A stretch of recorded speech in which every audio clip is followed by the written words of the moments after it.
Hello मेरे प्यारे दोस्तों, आप सभी लोगों का बहुत बहुत स्वागत है आपके अपने YouTube चैनल एनपी एजुकेशन पर। आज हम लोग पढ़ेंगे इकाई का अंक ज्ञात करना, यानी कि कौन सा भैया? तो इकाई का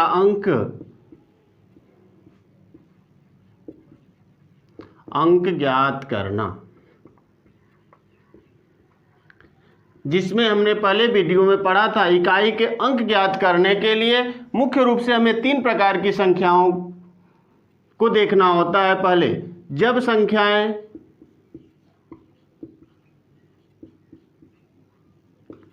जोड़ या घटाना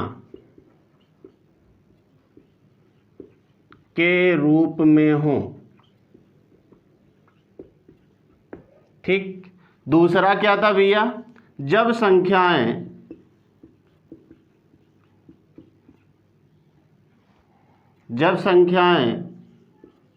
गुणनफल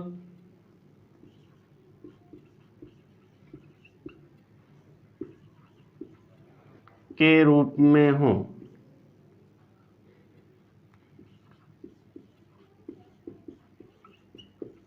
और तीसरा क्या था कि जब संख्या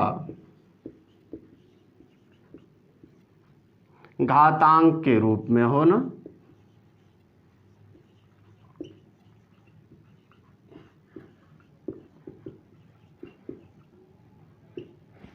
देखिए, जब संख्याएं जोड़ या घटाना के रूप में हो, तथा दूसरा था जब संख्याएं गुणनफल के रूप में हो, और तीसरा था जब संख्याएं घातांक के रूप में हो, तब उसमें इकाई का अंक ज्ञात करना। अगर हम बात करें तो हम लोगों ने पहले पार्ट में पढ़ लिया था जब संख्याएं जोड़ या घटाना के रूप में हो। और हम कहें तो यह जो दोनों हैं, इसी से ज़्यादा प्रश्न पूछे जाते हैं कि जब संख्याएं गुणनफल के रूप में हो या जब संख्याएं घातांक के रूप में हो। तो आइए हम समझते हैं इकाई का अंक ज्ञात करना। जब संख्या किस रूप में हो? गुणनफल के रूप में हो ना। आइए समझते हैं कि हम कैसे इकाई का अंक ज्ञात करेंगे जब संख्याएं गुणनफल के रूप में हो। देखिए, दूसरा पॉइंट, जब संख्याएं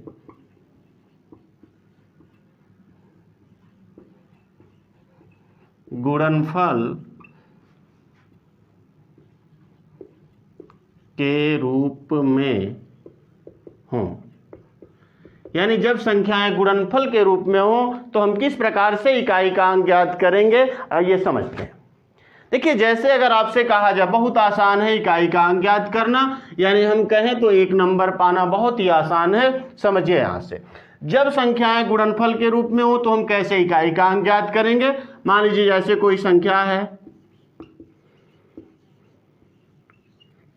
अगर हम बात करें तो इसमें इकाई का अंक कौन सा है भैया?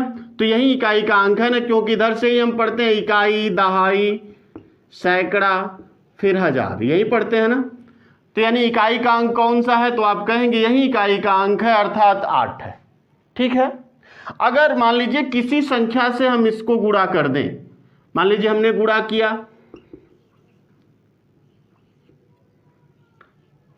ठीक है, इसी संख्या से गुणा किया। अब देखिए इसमें इकाई का अंक क्या है भैया? तो आप भी कहेंगे इकाई का अंक इसमें तो 9 है। अब अगर हम कहें इन दोनों संख्याओं का आपस में गुणा करें तो जो गुणा करने के बाद जो इकाई का अंक आएगा उसी को हम इकाई का अंक मानेंगे। लेकिन जब हम पढ़ेंगे तो ध्यान दीजिए, बस हमें क्या करना है, इकाई के अंकों का आपस में गुणा कर देना। जाहिर सी बात है वही संख्या प्राप्त होगी जो इकाई का अंक प्राप्त होना चाहिए। यानी 8 में हम किसका गुणा कर दें? 9 का। बस इतना ही। काहे के लिए हमको इतना पूरा गुणा करना? केवल हम 8 में 9 का गुणा कर दें तो कितना होगा? 8 9 72, अर्थात इकाई का अंक क्या हो जाएगा?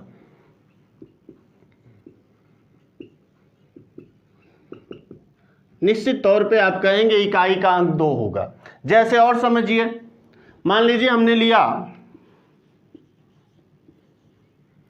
फिर गुणा हमने किया, फिर हमने गुणा किया,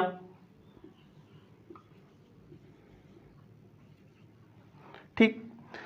अब देखिए यहां भी है 1382 है, 7381 गुणे 2583 है।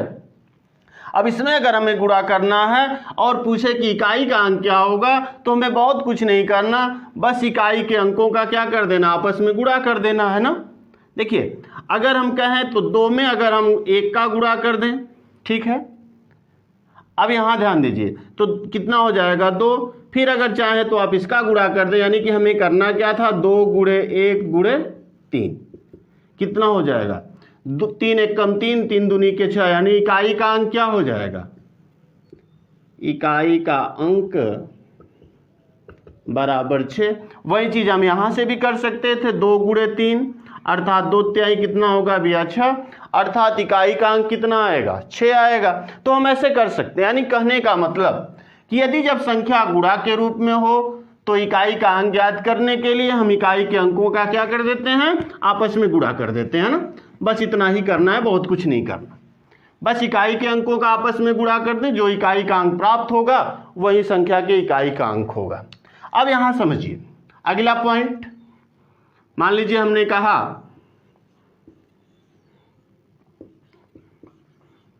गुणे,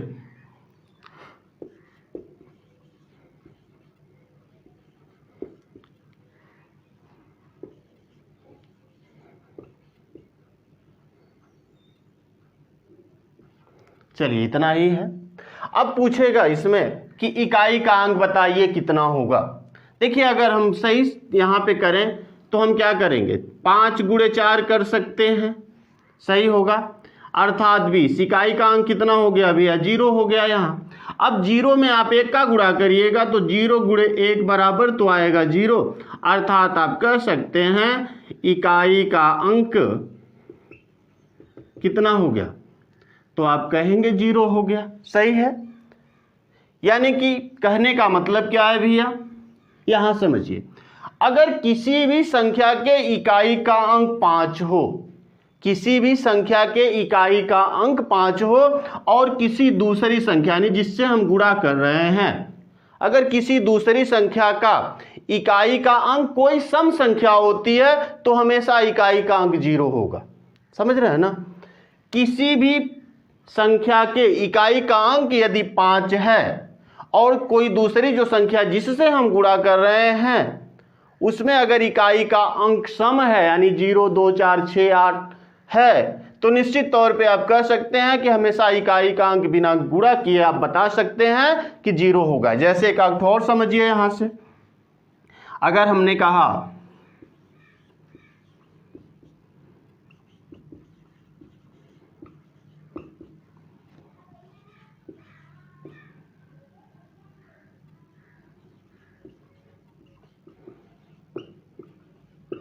ठीक है, इतना हो गया। लेकिन यहां हमेशा ध्यान दीजिए, जैसे आप 5 में 2 का गुणा करेंगे तो 2 गुणे 5 बराबर 10 होगा, अर्थात इकाई का अंक 0 हो गया। अब 0 से अगर आप 3 में गुणा करेंगे तो हमेशा 0 आएगा, फिर आप 0 से 5 में गुणा करेंगे तो हमेशा 0 आएगा, अर्थात हम कह सकते हैं कि जब किसी संख्या के इकाई का अंक 5 हो और उसके साथ जिस भी संख्या का हम गुणा करते हैं यदि इकाई का अंक क्या हो जाए, सम संख्या हो जाए, तो निश्चित तौर पे आप हमेशा समझिएगा बिना गुणा किए आप लिख सकते हैं कि इकाई का अंक क्या हो जाएगा 0 होगा। इस पॉइंट को आप नोट कर सकते हैं, चलिए नोट कर लिया जाए। यानी कि हम कह सकते हैं, देखिए यह महत्वपूर्ण पॉइंट है कि जब किसी संख्या के इकाई का अंक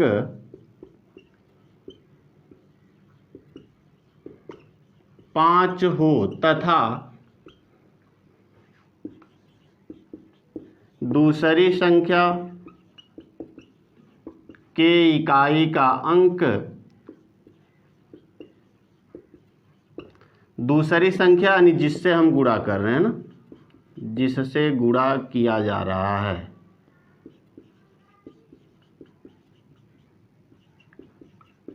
इकाई का अंक यदि सम हो तो इकाई का अंक सदैव शून्य होगा तथा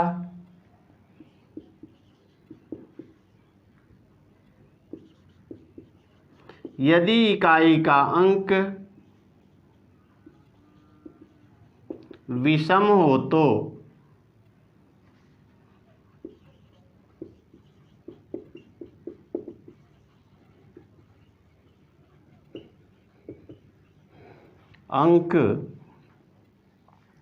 इकाई का अंक सदैव 5 होगा। यानी कि अगर किसी भी संख्या के इकाई का अंक 5 हो, फिर दूसरी जो संख्या यदि जिससे हम गुणा कर रहे हैं उसके इकाई का अंक यदि सम हो तो हमेशा 0 होगा। अगर विषम हो तो हमेशा कौन सा अंक होगा? इकाई का अंक भैया 5 होगा। कन्फर्म है। देखिए जैसे समझिए, अगर किसी भी संख्या कोई सम आ जाए तो हमेशा समझिए 0 होगा, लेकिन यदि विषम होता है तो हमेशा समझिए 5 होगा। जैसे मान लीजिए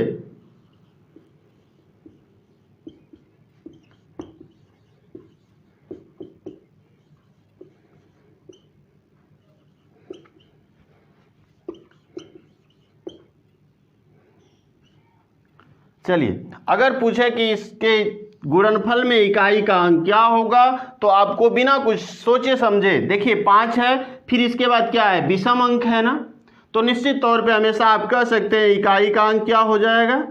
इकाई का अंक बराबर 5 होगा। कन्फर्म है, क्योंकि ध्यान दीजिए 1 में 5 का गुणा करिएगा तो 1 गुणे 5 बराबर 5, फिर इकाई का अंक जब 5 हो गया तो 5 गुणे 3 बराबर 15, अर्थात इकाई का अंक 5 हो गया। फिर 5 में 1 का गुणा करिएगा तो 5 गुणे 1 बराबर 5।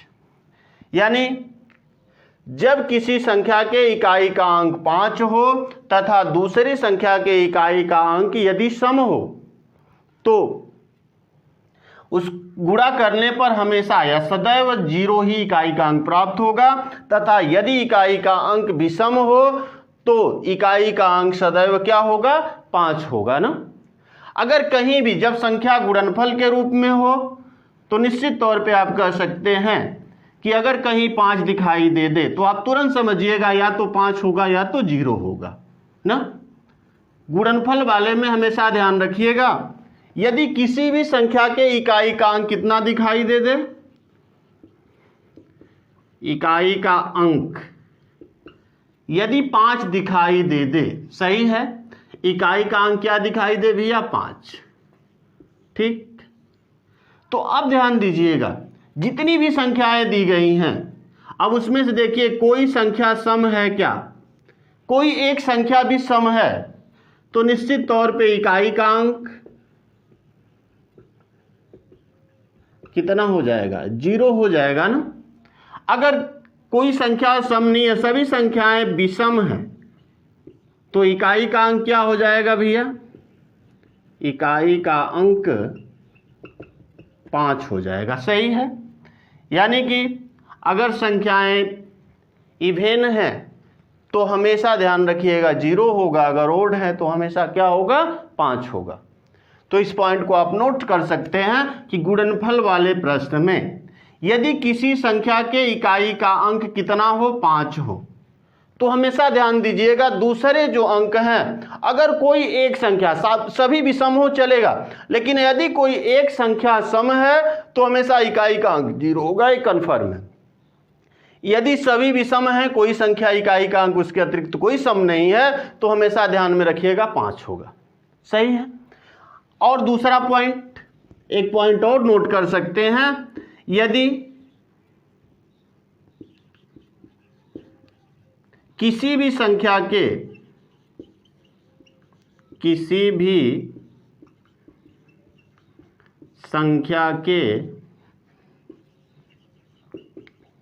इकाई का अंक 0 है तो इकाई का अंक सदैव 0 होगा। यानी किसी भी संख्या के इकाई का अंक यदि 0 हो गया तो आप तुरंत समझिएगा गुणनफल में हमेशा इकाई का अंक क्या हो जाएगा, शून्य ही होगा। जैसे समझिए, मान लीजिए 5 3 2 0 गुणे 7 3 8 1 गुणे 7 8 5 3 गुणे 1 3 8 7 6। अगर आपसे पूछे गुणनफल में इकाई का अंक क्या होगा, देखिए भैया यहाँ एक, यदि किसी भी संख्या के इकाई का अंक 0 हो जाए, देखिए यहाँ 0 हो गया, इसलिए आप तुरंत कह सकते हैं इकाई का अंक क्या हो जाएगा, इकाई का अंक बराबर 0। हमेशा किसी भी कंडीशन में यह इकाई का अंक हमेशा 0 ही होगा, एकदम फिक्स है। यानी कि यदि किसी भी संख्या के इकाई का अंक क्या हो जाए, 0 हो जाए, सही है, तो निश्चित तौर पे समझिएगा कि हमेशा इकाई का अंक क्या हो जाएगा, 0 ही होगा, कोई समस्या नहीं इसमें, सही। चलिए, तो यह था जब संख्याएं गुणनफल के रूप में हो। अब इसमें जो प्रश्न आएंगे उन प्रश्नों को जब हम लोग हल करेंगे तो बड़ी आसानी से इसे और समझ लेंगे। चलिए आगे देखते हैं, जब संख्याएं किस रूप में हो, घातांक के रूप में हो। जब संख्याएं किस रूप में हो भैया, घातांक के रूप में हो। तो बस 2-3 पॉइंट वहां समझना है। जब संख्याएं घातांक के रूप में हो तो भी बड़ी आसानी से हम कर सकते हैं इकाई का अंक ज्ञात करना। जैसे देखिए तीसरा जो पॉइंट, जब संख्याएं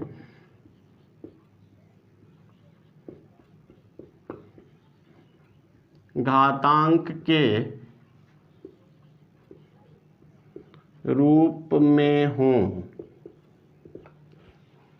अब जैसे होता है ना, जैसे मान लीजिए यक्स के पावर n, यानी यह क्या है भैया, आधार है और इसको हम घात बोलते हैं ना, या पावर, इसको हम बेस बोलते हैं, इसको पावर बोलते हैं ना।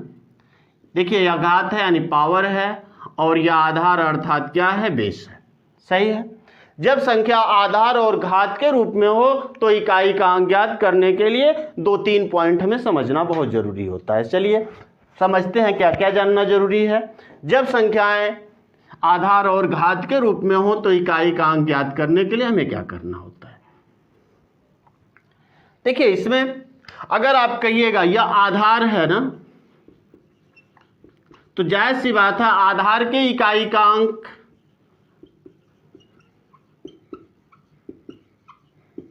जायज सी बात है कि आधार के इकाई का अंक क्या हो सकता है, तो आप भी कहेंगे या तो 0 हो सकता है, 1 2 3 4 5 6 7 8 या 9, क्योंकि यही टोटल संख्याएं हैं। तो आधार के इकाई का अंक इनमें से कोई संख्या हो सकती है, इसके अलावा तो कोई अंक होगा नहीं। तो अब समझिए, यदि आप यहां पे ध्यान दीजिए, यदि यक्स के जो संख्या है उसके आधार का अंक यानी यक्स के पावर n है, यदि यक्स में इकाई का अंक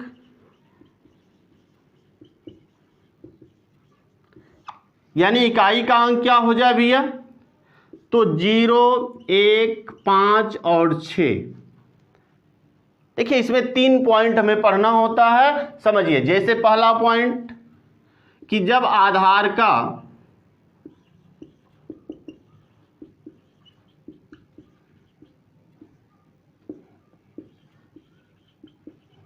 इकाई अंक, जब आधार का इकाई अंक क्या हो जाए भैया, तो आप कह सकते हैं 0 1 5 6 हो। पहला तो यह पढ़ना है। दूसरा समझिए, जब इसके आधार का इकाई अंक क्या हो जाए, 4 या फिर 9 हो जाए, ठीक है, 4 या 9 हो जाए। अब बचा क्या, तीसरा पॉइंट जो हमें पढ़ना होता है कि जब आधार के इकाई का अंक कौन कौन, 2 3, फिर आप पढ़ेंगे 6 और 7 हो ना, 6 और 7 देखेंगे तो यहां देखिए 4 4 8 और 2 10, यही हो गया ना, सॉरी 6 नहीं होगा, 7 और 8 होना चाहिए ना, 7 और 8। देखिए हमें इतना ही पढ़ना है कि यानी कि जब आधार के इकाई का अंक 0 1 5 6 हो, या जब आधार के इकाई का अंक 4 और 9 हो, या जब आधार के इकाई का अंक 2 3 7 8 हो, देखिए नियम तो एक कार्य कर सकता है, कोई समस्या नहीं है, लेकिन जल्दी से कार्य करने के लिए हम 3 नियमों को पढ़ते हैं। अब यहां ध्यान दीजिए, जब आधार के इकाई का अंक क्या हो जाए 0, 1, 5, 6 हो, तो आप तुरंत कह सकते हैं इकाई का अंक वही संख्या होगी जो आधार के इकाई का अंक है, चाहे घात जो भी हो। यानी कि जब आधार के इकाई का अंक 0, 1, 5, 6 हो तो इकाई का अंक वही संख्या होगी जो आधार के इकाई का अंक है, चाहे घात जो भी हो। समझिए जैसे यहां से हम कहें कि अगर आपसे कोई कहे 730, ठीक है, 730 के पावर कितना हो गया 138।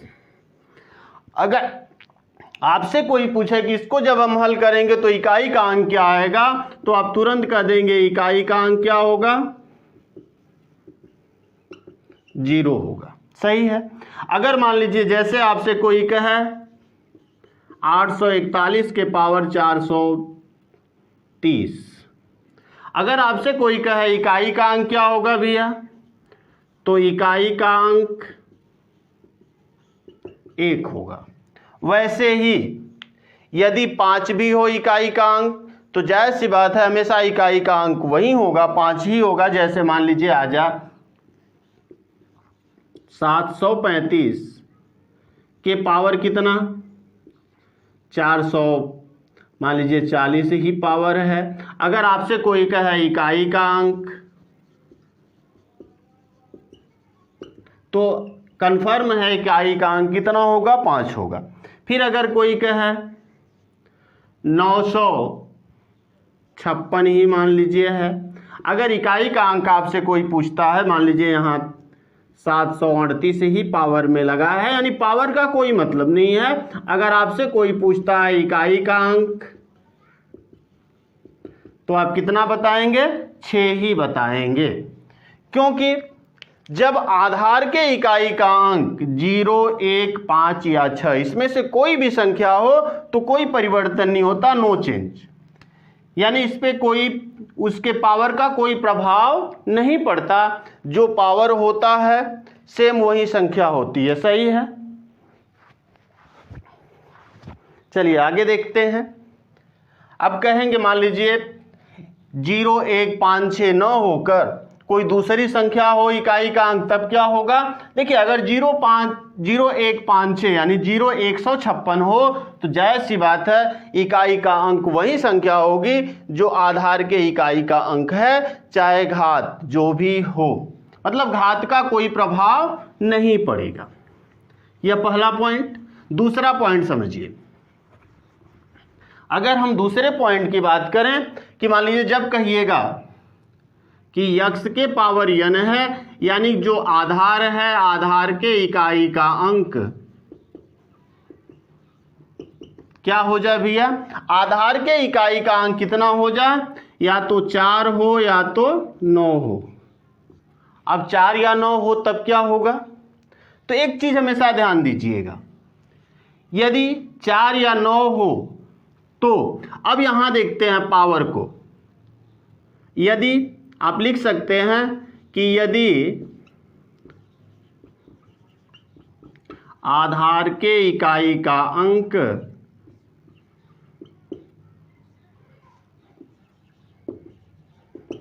चार या 9 हो तो, ठीक है, यदि आधार के इकाई का अंक क्या हो जाए 4 या 9 हो जाए, ठीक है। बना लेते हैं एक चार्ट, बड़ी आसानी से हो जाएगा यार। देखिए अगर हम कहें कि यह जो है आधार के इकाई का अंक, ठीक है, आधार के इकाई का अंक मान लीजिए 4 हो या 9 हो, ठीक है। अब यहां ध्यान दीजिए, यानी जो घात है जो घात है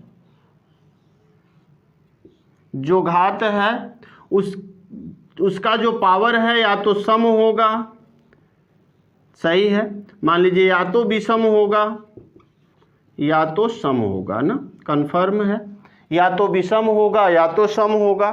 यदि आधार के इकाई का अंक यानी आधार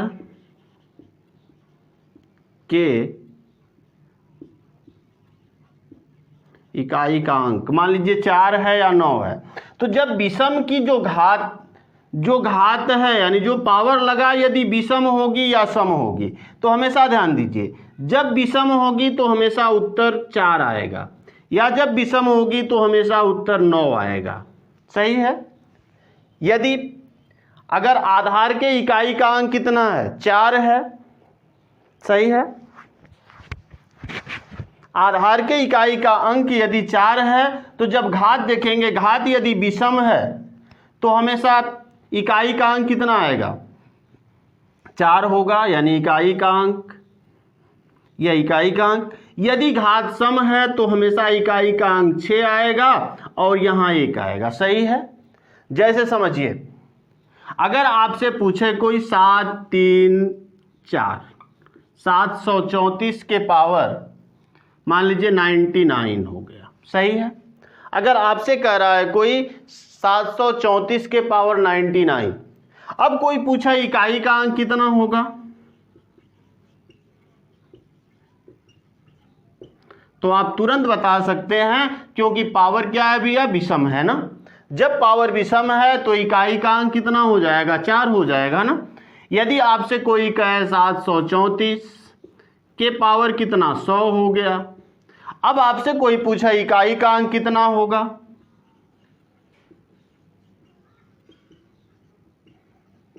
तो आप कहेंगे अब पावर क्या है भैया, सम है, तो जब पावर सम है तो इकाई का अंक कितना हो जाएगा, तो 6 हो जाएगा।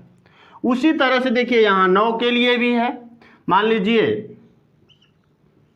189 के पावर मान लीजिए 103 हो गया। अगर आपसे कोई पूछा इकाई का अंक कितना होगा,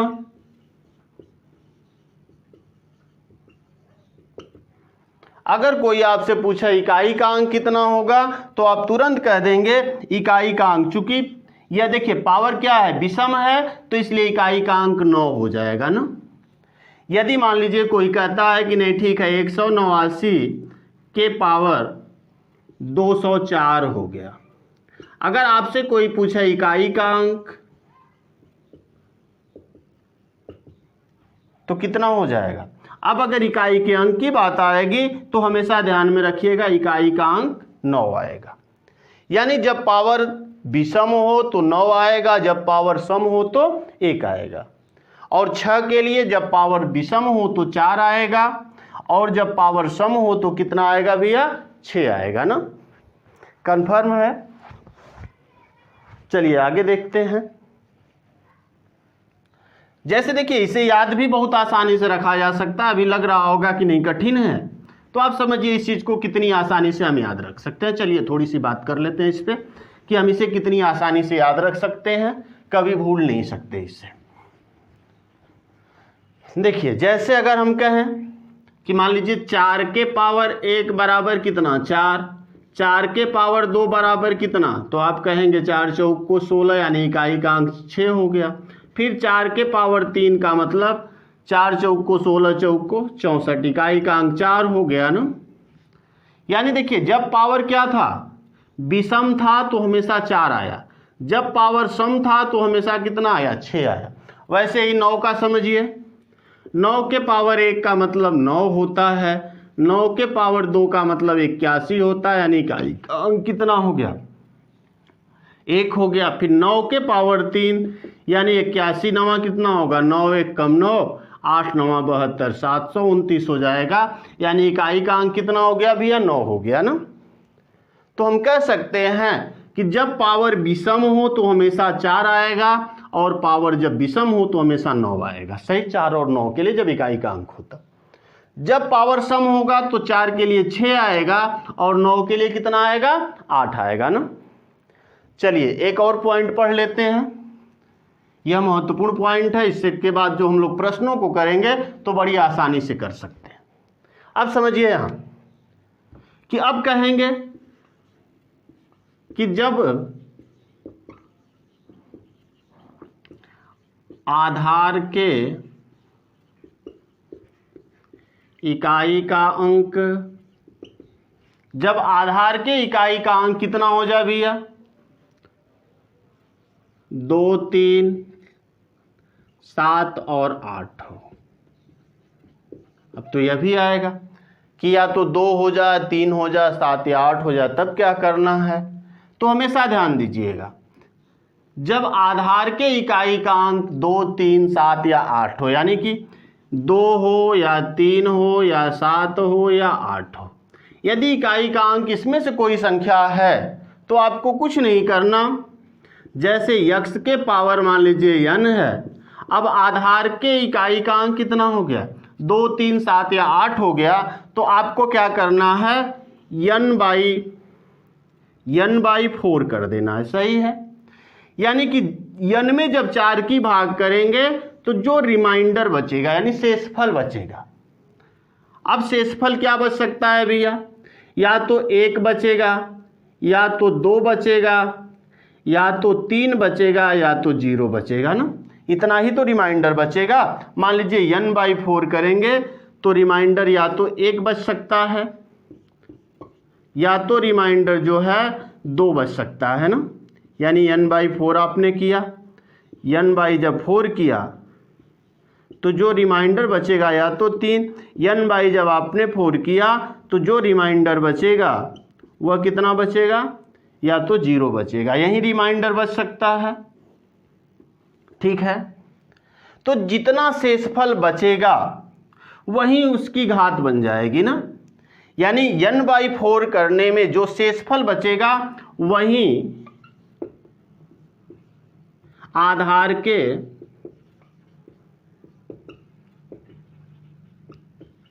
इकाई अंक की घात बन जाएगी।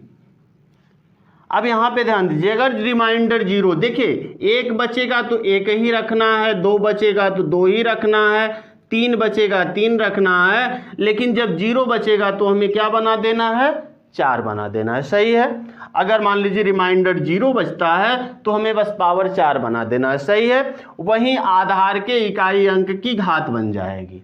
फिर उसे जब आप हल करेंगे तो जो इकाई का अंक आएगा वही इकाई का अंक होगा, यानी कि n बाई 4, यानी n में अगर आप 4 की भाग करते हैं, यदि शेषफल 1 बचता है तो 1 घात बना देंगे, यदि शेषफल 2 बचता है तो 2 घात बना देंगे, यदि शेषफल 3 बचता है तो 3 घात बना देंगे, यदि शेषफल 4 बचता है तो 4 घात बना देंगे ना।